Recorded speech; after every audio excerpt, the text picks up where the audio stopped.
same size as James.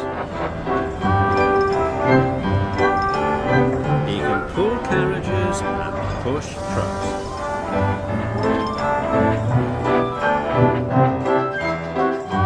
And he often works as a back engine.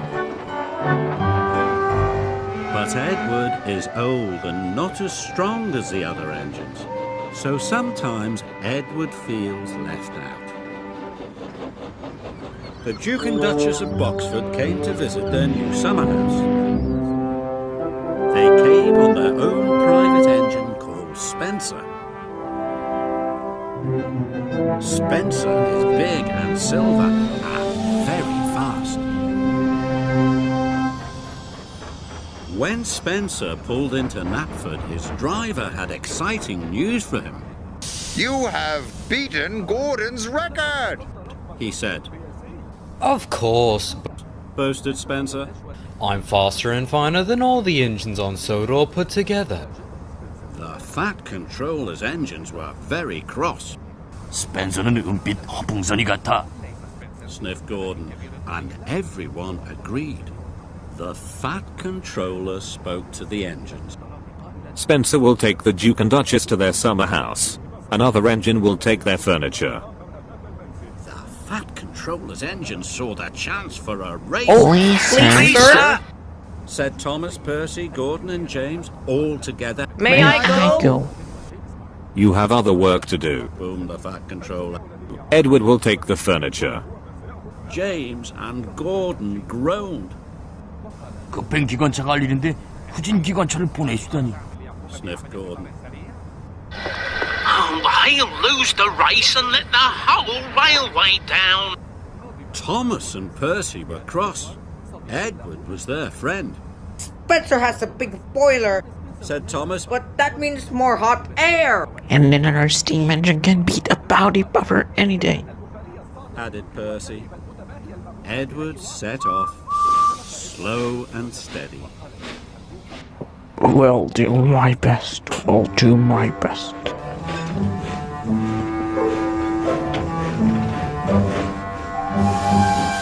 Spencer set off and quickly passed Edward. I've won already, he boasted. And with a whoosh, he was gone.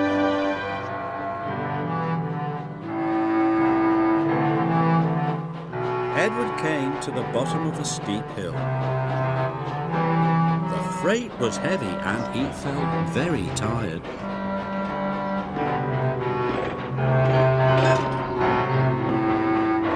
He huffed and he puffed and was soon at the top.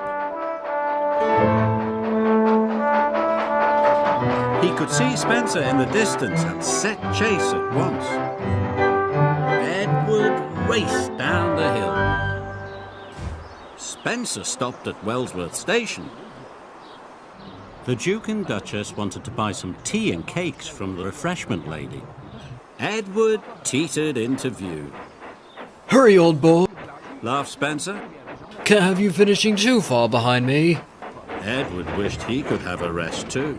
But the station master and the porters had heard about the race. Hooray for Edward! Edward, they cheered. Edward picked up steam and proudly puffed past Spencer. But then the Duke and Duchess finished their tea, and Spencer was off in a flash. He roared past Edward. Fastest and best, he chirruped. Edward was nearly out of puff. The furniture felt heavier than ever.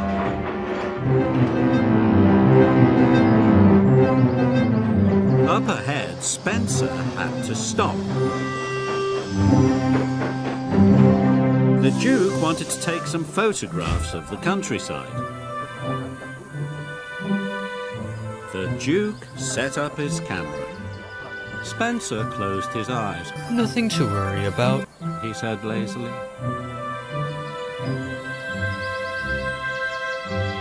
Gordon was returning to Brendam Docks. He passed Spencer and knew Edward must be losing the race. 에드워드는 전기만 낭비한다니까. He he sniffed. But when Gordon passed Edward and saw how hard he was trying, he felt bad about what he had said. 에드워드 잘한다. 넌 소도 섬 철도의 자랑이야.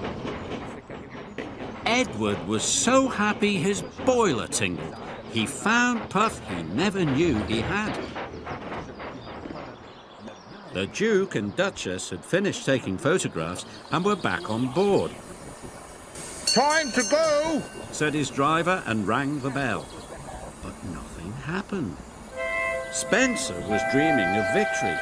He didn't hear the bell. And he didn't hear Edward puffing past him. Spencer's driver rang the bell again. When Spencer finally opened his eyes, he could see Edward heading towards the summer house. I'm near there. I'm near there. Spencer took off as fast as he could. But as he reached the siding, his driver ordered him to slow down. These are old tracks and you are a very heavy engine. You must go slowly. Spencer had no choice. He had to slow down. And he trundled slowly down the siding. With every click and every clack, he knew that he had lost the race. Edward puffed towards the summer house. All right, I won. I did it. Edward felt like a really useful engine. All right, I won. He cheered loudly. Edward felt like the pride of the Sodor Railway. And he was right.